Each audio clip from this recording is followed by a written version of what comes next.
So, Pap, we had mentioned this last week, and this story is not getting a lot of attention. And I think it's because, frankly, there's a lot of big establishment types who are wrapped up in it. It's a very sordid, a very ugly story.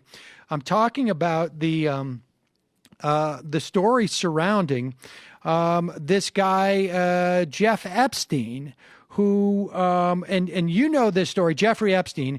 In 2006, he was hauled in by Palm Beach police for violating literally tens of underage girls for years and facing federal charges for trafficking them across the state lines. Involved in these child prostitution rings. And it comes out that this guy, Jeffrey Epstein, who was an extremely wealthy guy, a billionaire, was running in some the circles that you imagine a billionaire would be running. He, in his black book, I mean, he was traveling around with Bill Clinton and with guys like Alan Dershowitz and all sorts of these folks. And apparently, it turns out, he also was involved with Ken Starr. Tell us about this. Yeah, okay. Well, the important thing to me about this case is that you got lawyers down South Florida that brought a case and said, look, these girls have a right to have been present when this deal was secretly made with this prosecutor that had obviously needs to be investigated. There was a deal that got Jeffrey Epstein off. Yeah, the deal that got Jeffrey Epstein off was, gee whiz, ordinarily people would have life imprisonment for having sex trafficking with children. Some of these children were 12 years old. And so, but no, we're going to give Jeff Epstein, we're going to let him spend 18 months going back and forth to a county jail where he gets to be out 16 hours a day. He doesn't even have to show up except sleep. Okay, so that brought the Dershowitz question in, when Dershowitz, in the agreement the settlement agreement with his prosecutor, the criminal settlement agreement, was that there would be no prosecution for anybody else who was remotely involved with this. Total criminal immunity for anybody else who might be found in the future to be involved with this, which is unheard of. That you don't see that ever. You never see that. So now we find out that Ken Starr, the same guy who mounted an investigation into the Clintons' real estate deals, the Whitewater waste of money, that guy now was also involved in putting all this quiet, secret deal together for Epstein.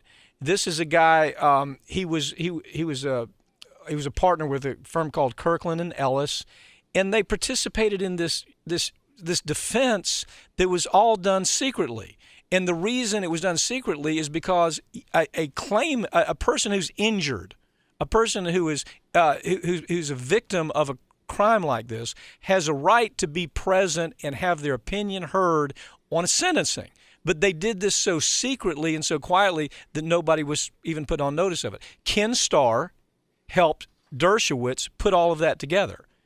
Along with Roy Black, along with anyway, the lawyers that did this, they knew that there was no precedent for what they were doing here. There was no precedent for this. It was done quietly because you had Prince Andrew involved in this thing. You had names thrown all over the place about people that the 1% of the 1% involved in this sex trafficking ring. Okay.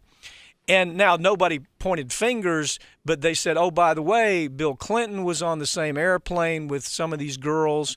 The ex-prime minister of Israel was on the plane with some of these girls, and Epstein, flying wherever the hell they were going, whether it's Europe, I don't know. But the pilot had testified to that. So all of a sudden, you've got these lawyers scrambling around to make all this quietly go away. But now down in Ken Starr was part of all that. Ken Starr this is the guy that's suspect from the very beginning with people who followed the Whitewater scam.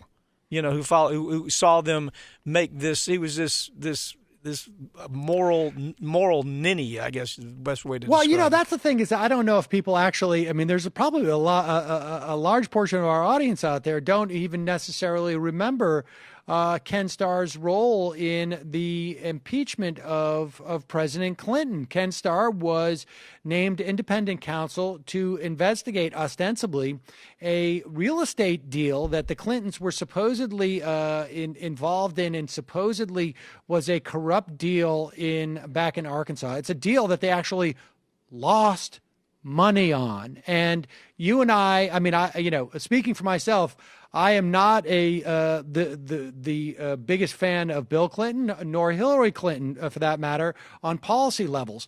But this whole Whitewater investigation was a complete fabrication and joke from the very beginning. Oh, yeah. I mean, and it stretched on for years. It was a complete witch hunt.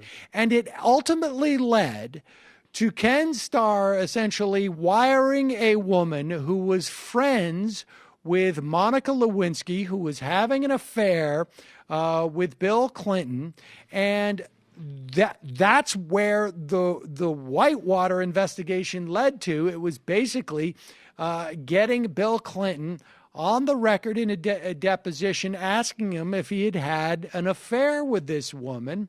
And that is what essentially brought the country to a standstill with this attempt to impeach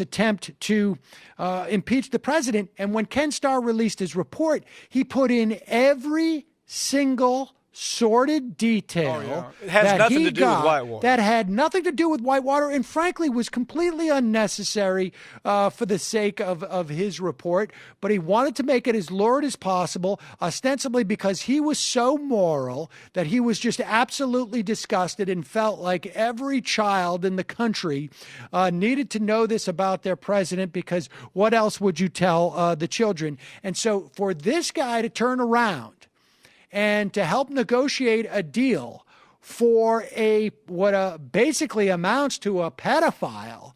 No, it is. No, how about sex trafficking pedophiles? Sex 12-year-old children's. Let me just, Sam, let's not miss how bad this is. This billionaire would pay girls to come to his house, and he'd give somebody $200 for every person they brought to his house. Every young child they brought to this house that could be part of the sex trafficking ring, he would be paid $200.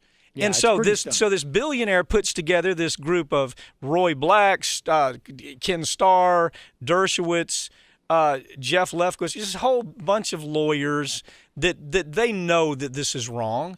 They know that this is a guy that ought to be spending the rest of his life in prison, for God's sakes. Yep. And instead he spends 18 months going back and forth to the county jail where he simply shows up at night. But that's the double standard. Anybody else in America would be in prison forever, Sam. That's right.